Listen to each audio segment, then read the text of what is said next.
Hello there, happy weekend, and look at my roses. They're so beautiful, Dai. Look at that. Oh, may insect pa na nagpipiesta. It's beautiful. Those are orange and pink, and these are powder pink roses. And I have yellow orange. Tapos meron pa ako dito na itatanim. Binili namin yan. Marami kaming biniling roses. Yung iba tinanim ko sa bundok, sa bee house. And ito, pa siya na transplant. I have a gumamela. This is a European hibiscus na panglamig lang talaga siya. Panglamig, pang-init, ganyan. Yung gumamela natin sa Pilipinas, hindi siya pwede sa lamig. So, nasa loob yung aking tropical hibiscus. And this is a parang golden shower. Binili ko rin siya doon sa isang garden center na pinuntahan namin. And this is another rose. It's a climbing rose. Ayan siya. So, maganda siya. And it says, New Dreams. Diba? So, ipaplant ko rin siya dyan. Hindi ko pa natatransplant.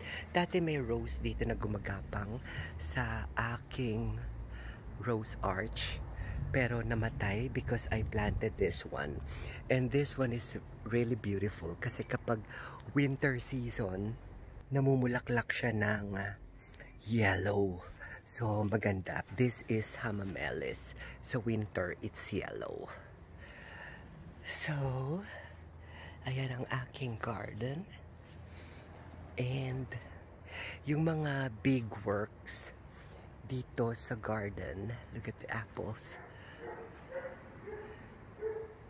Apples are going to be ready in 3 months.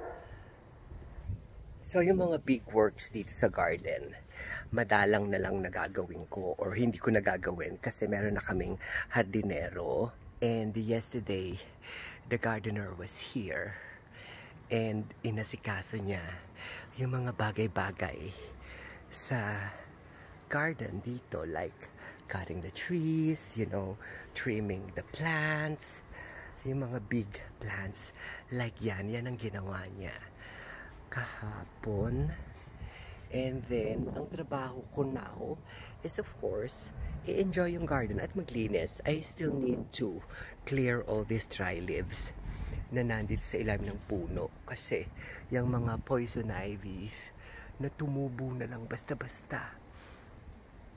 Nagkakalat siya ng dahon. So, I still need to prepare this. And itong aking kariton, I will place it somewhere there. And lalagyan ko siya ng mga pots para mga flowering pots, ganyan. So, I have here mga huling hudyat ng rhododendron. Actually, itong flower na to, tapos na siya. Pero, umaariba pa rin. And, of course, I have a humongous mon. Hindi ko alam kung anong tawag nito sa English, pero ito yung drug noong sinaunang panahon. And ang ganda niya. Ilang beses ko nang transplant yan, trinay kong i-propagate, pero hindi siya nag-succeed. Makapal siya dati. Dati marami siyang magbulaklak, pero now, madalang na lang siya magbulaklak. Ganyan na lang pa isa-isa. So I still have here some flowers. Kababakasyon ko lang ng 2 araw. Day off ko ng 2 days. Actually, 2 and 2 pang half days na free ako. So para siyang 3 days na day off. So mamaya may pasok ako ng 3 o'clock.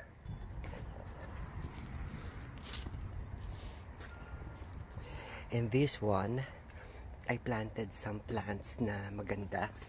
It's a sun and hoot Para siyang sunflower. And this one, kasi masyadong bare, hindi nagfo-flourish yung mga plants dito sa area na to kasi madalang lang siyang dapuan ng araw. So, I am trying my best to plant some nice plants over here. So, this is the window to my doll room. And look at the roses. Nag-worry ako sa aking peach tree. You remember my peach tree? Beautiful siya kapag springtime. Nag-worry ako kasi ganyan yung itsura niya. Wala siyang dahon. And then parang hindi siya magbubunga this year. And my husband planted seeds for the grass. May kita mo, tumutubo siya. Inasikaso niya yan. And hopefully kumapal ng husto ang grass na tinanim niya. Because here we hold our family parties dito sa area na to. Oh, it's beautiful over here. Ganda ng weather. So my husband is preparing brunch. And kakain lang ako ng mabilis kasi meron akong trabaho sa restaurant ng 3 o'clock and time check it's 12:34, so I have to be preparing in 30 minutes, otherwise I will be late again.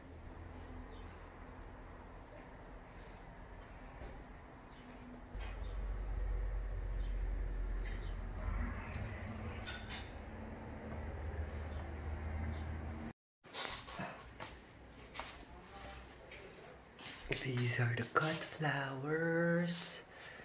So, and my husband is there. He prepared breakfast. Wow! It's a brunch. Beautiful.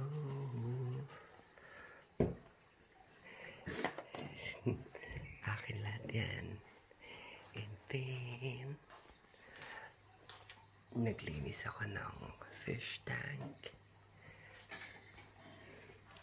And this is my tropical hibiscus, and of course that one and that one. So let's eat.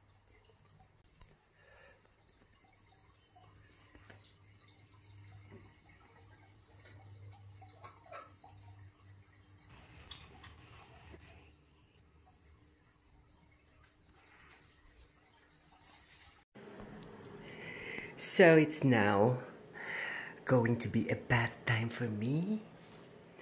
Look at that, it's already 1:12. Ay, ay, ay, my God. So I'm going to take a bath. It's tantantinint, Day. Tantantinint. So, ito yung mga sinampay ko. And then, meron pa akong nilalabhan dito.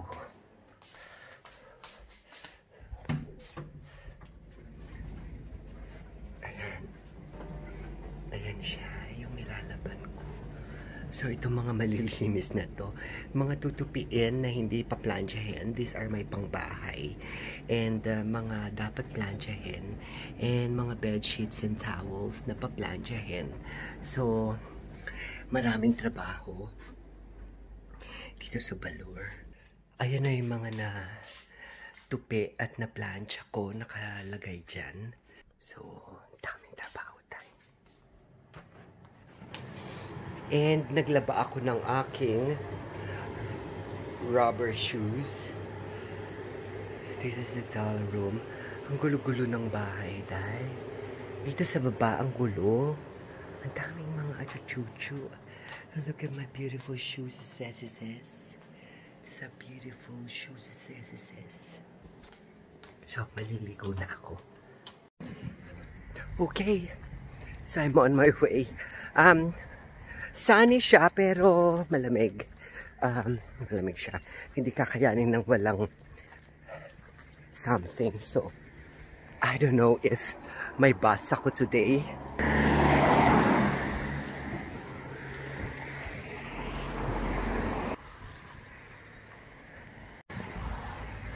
So according to the statistics, sa bus plan, merong darating ng 2:13, so it's 2:08. I was planning of maglalakad na lang ng mga 10 minutes, pero syempre, mas okay na yung mag-bus ako. Gusto ko maging maaga sa train station kasi gusto kong bumili ng kafe at saka ng something to eat. Pero since katapos lang ng brunch ko, okay lang naman. Siguro bibili na lang ako ng coffee doon sa first stop, doon sa train station sa may malapit sa trabaho. So yan, magme-mentos na lang ako for today's video. So, yun.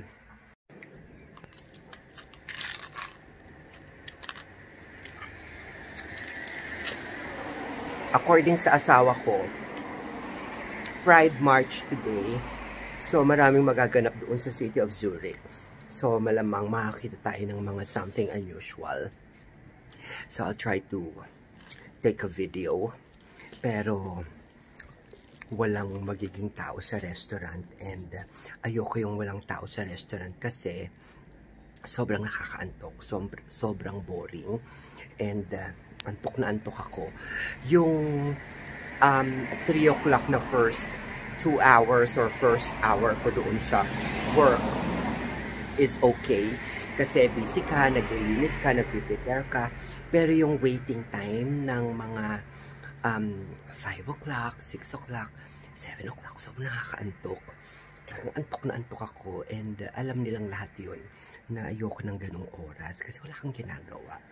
Hindi ka rin lang naman din makapaglinis-linis kapag walang masyadong tao kasi may table. Hindi ka naman pwede maglinis kapag may table dahil medyo nakakahiya.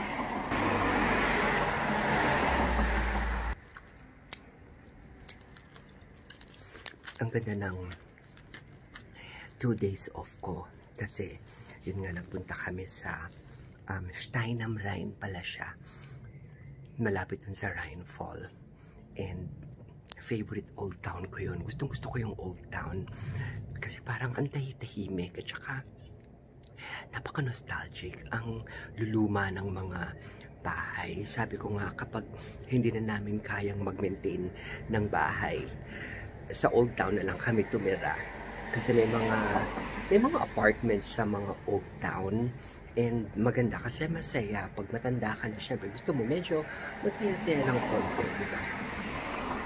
And yun nga, nagpunta kami doon sa dati kong ballet school, and tinatanong ko ng asawa ko kung masaya daw ako dahil good memories yung nakikita ko doon sa building, pero sabi ko no, it's not a good memories, it's a bad memories actually, kasi alam mo yung during that time na nagbabalay ako, gumigising ako ng sobrang aga, 6:30 AM, and then I have to catch the 8 o'clock AM train papunta doon sa ballet school na yon, and yung trip dun sa ballet school na yon is almost an hour and a half kasi from the city, from the main station, sasakay ka pa ng isang train, and araw-araw yun dahil Monday to Friday, tapos yung start ng school is 10 to 5. Imagine, wala kang ginawa kundi magsayaw ng magsayaw.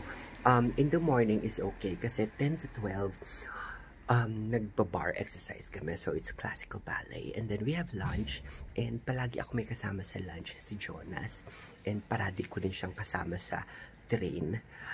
Actually, without him, yung buhay ko doon sa ballet school would be very, very boring.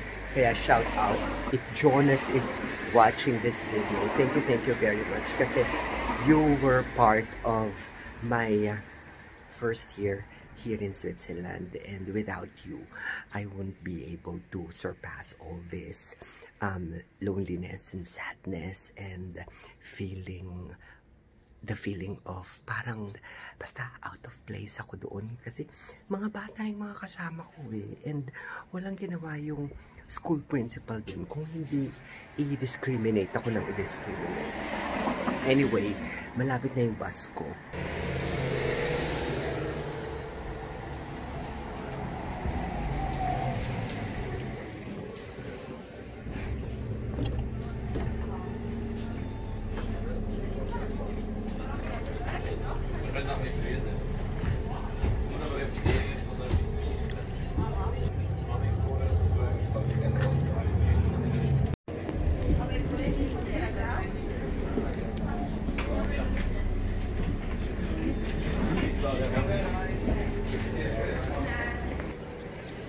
So my train is at 19 and it's 2:16, so I still have time. Hindi naman siya stressful.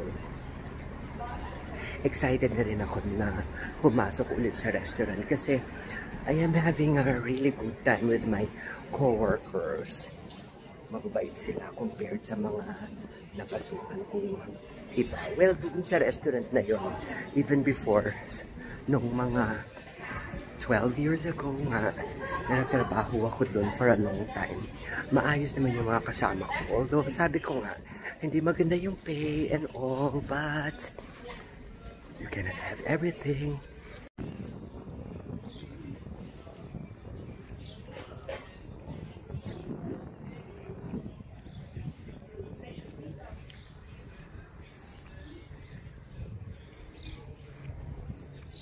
May time pa ako mag-iwasitay.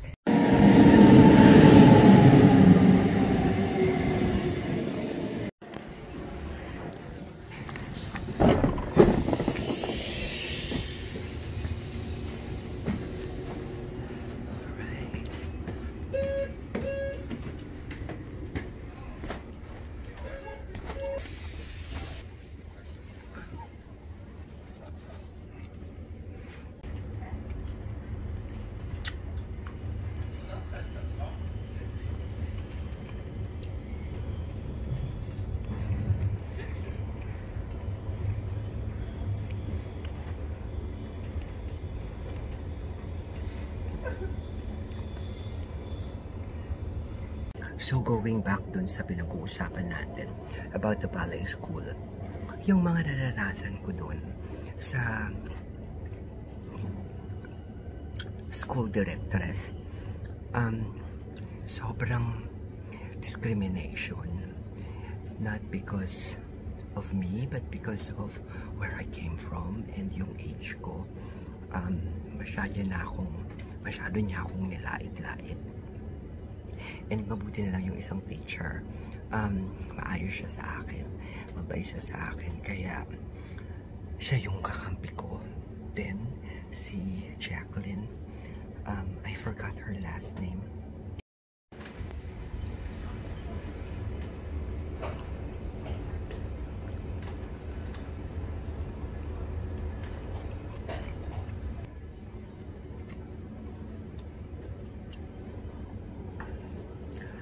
So yun, yung recital, after a year, nagkaroon naman ako ng solo.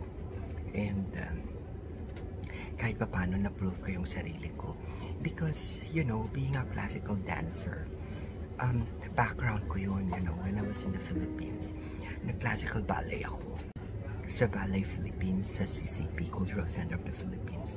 Tsaka dun sa G.G. Felix Velarde. So, nung bata ka, syempre, normal na nagbabalay-balay ka, ganyan. So, yun yung background ko for classical ballet. Pero, yung profession ko sa Philippines was a professional dancer. Jazz dancer. So, jazz dancer talaga ako. So, yun, binigyan niya ako ng modern contemporary piece na maganda naman yung kinalabasan. And it was a long time ago, no, yung ballet school na yun. And sinabihan ako ng school directors na hindi ako makakapagsayaw, hindi ako makakakuha ng job dito sa Europe as a dancer, which is, tanggap ko naman yun. Tsaka, hindi ko naman pinangarap talagang maging dancer dito sa Europe. But then since kasi ginawa mo siya the whole year, alam mo yun, 2 semesters yung tinake ko. Might as well magtrabaho ka na rin, di ba, as a teacher or basta sa isang dance company. Pero yun nga, sinabihan niya ako na because I'm a Filipino and because of my passport, because of my age, blah blah blah. Dami niya sinasabi. Which is, totoo naman din yung sinabi niya in fairness. Pero para sabihin mo yun, di ba, ang mahal-mahal pa ng tuition fee doon na binayaran niyo ng asawa ko eh. If I'm not mistaken, ang dami niyang ginastos for that kasi yung school lang na tuition fee is 10,000 euro yung binayad ng asawa ko, tapos nagbabayad pa siya ng parang monthly rent kasi nga dun sa lugar na yun, doon ako nakalagak. Hindi dapat ako sa Zurich, hindi dapat ako dito sa Zurich. So yung aking parang residency is doon sa barangay na yun and sa barrio na yun and hindi sa Zurich. Pero the truth is, sa Zurich ako syempre umuwi. Kaya nga nagta-travel ako, piliin mo, almost 2 hours balikan yun. Every day, every day. Ang hirap-hirap talaga ng buhay ko nun. Mabuti na lang talaga kasama ko yung Jonas kasi naging parang best friend ko yun. Lalaki yun, pogi yun actually. Ba't ba hindi ko nahata yun? Ba't ba hindi ako nagdelulo nun sa kanya? Ang tagal na magkasama ng Jonas na yun. Anyway, kaya din naman ginawa ng asawa ko yung ganong klaseng visa is para makapunta ako dito sa Europe. Kasi without a student visa, hindi ka makakapunta dito sa Europe. So, ginamit namin yung school para makapunta nga ako dito sa Switzerland. And kailangan ko ng visa as a Filipino passport holder at that time. Mahirap kumuha ng European visa, di ba? And trinay namin din sa German language school, pero hindi siya angkop eh.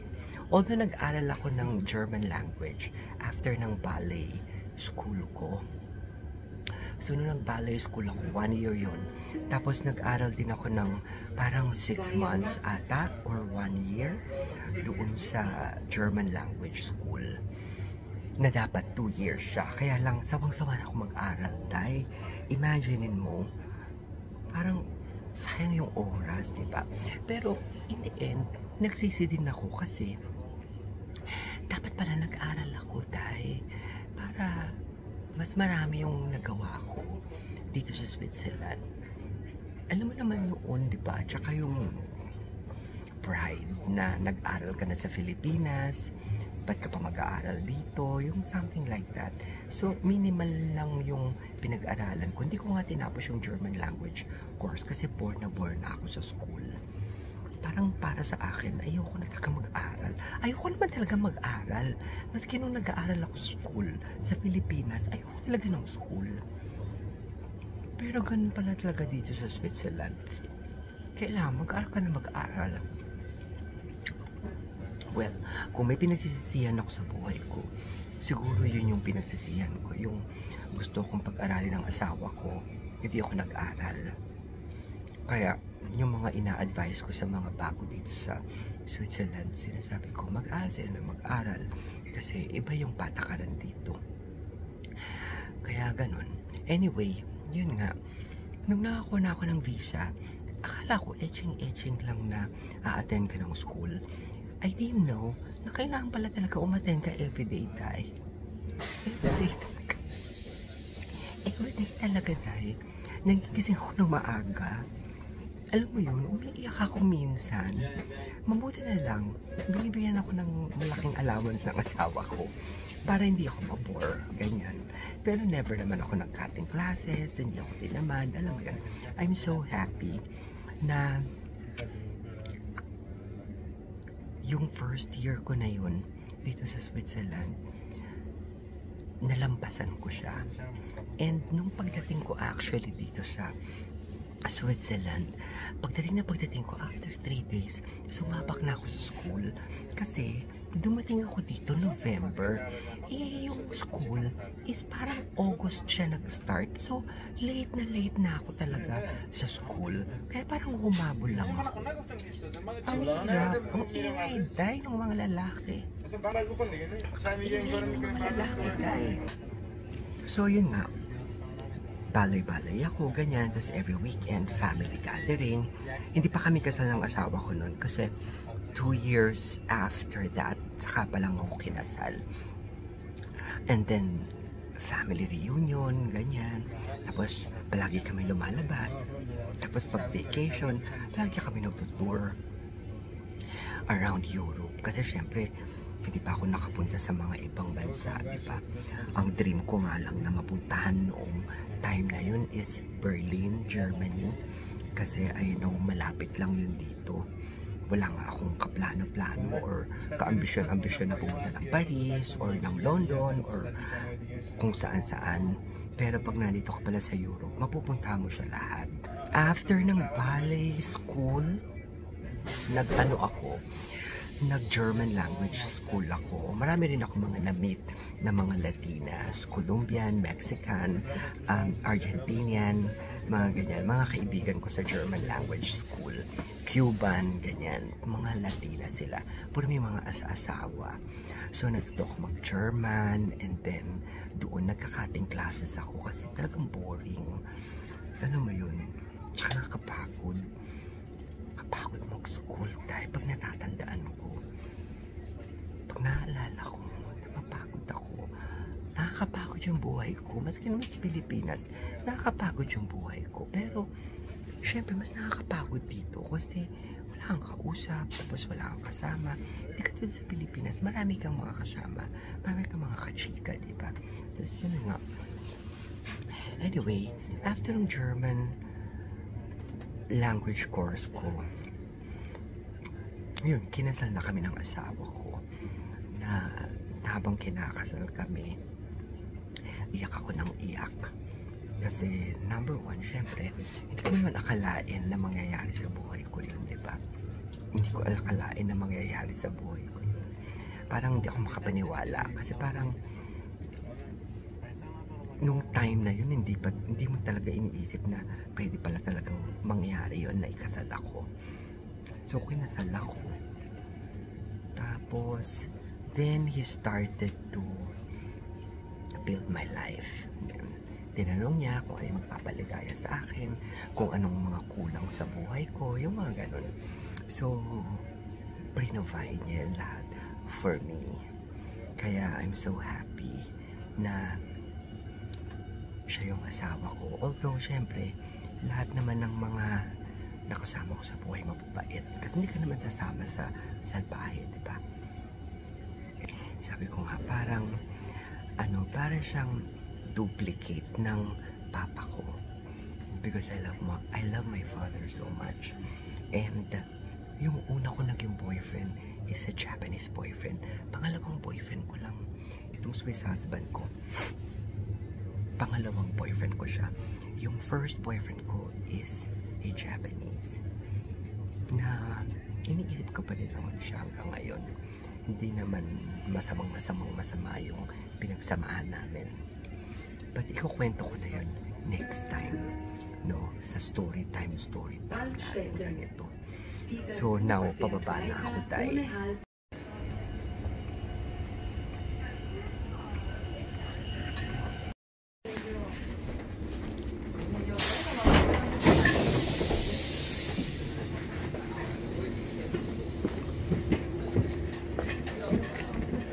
Alright. So I am here.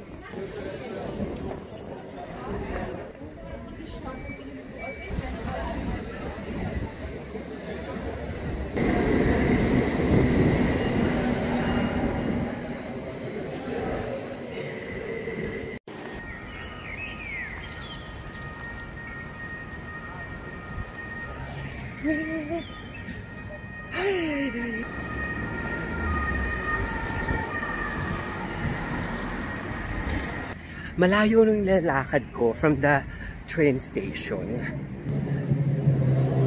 Pero okay na rin. nasanay na lang ako. Nasanay na ako sa paglalakad. Pero alam mo,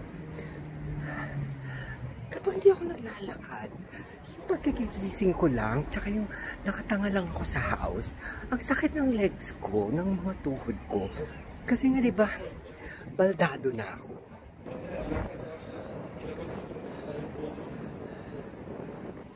Okay, welcome to the Bronx. Welcome to the Bronx, Day.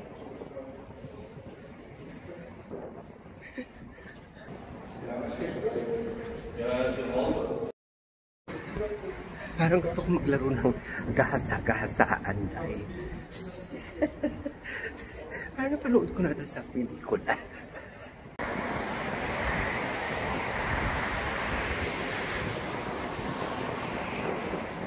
Ay, oh. Diba?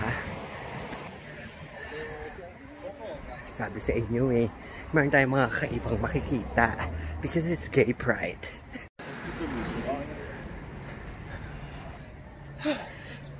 Wow! Masarap naman maglakad. Kahit nga umuulan, naglalakad ako eh. Nasanay na ako. Sana yan lang pala talaga. That's the tram. And hindi ko yan iti-take kasi masyadong maaga. Kapag tinake ko yan, nasa restaurant na ako agad, ang aga-aga. So, palalampasin ko siya. Magsusunog na lang ulit ako ng baga. May cowboy tayo. Ayan oh. Tayo sa favorite kong bench. Kaya lang upo ata yung cowboy dyan. Hindi naman. So, pwede ako umupo. So, this is the train. Ayan. Ang ganda ng seat ko. Parang ako nasa limousine. Diba? Kitang-kita yung view ng city. Tsaka yung benda ko. Kitang-kita. Parang nangangampanya.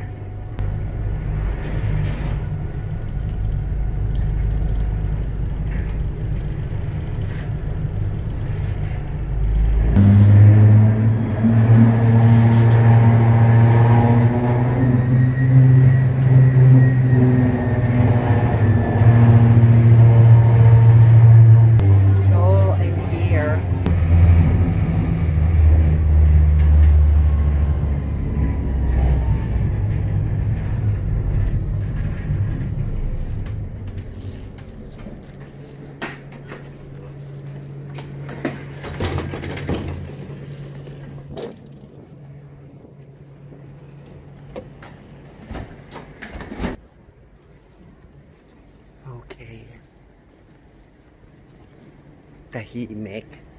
Parang walang magaganap na customer ngayong Sabado evening. Sobrang tahimik kasi.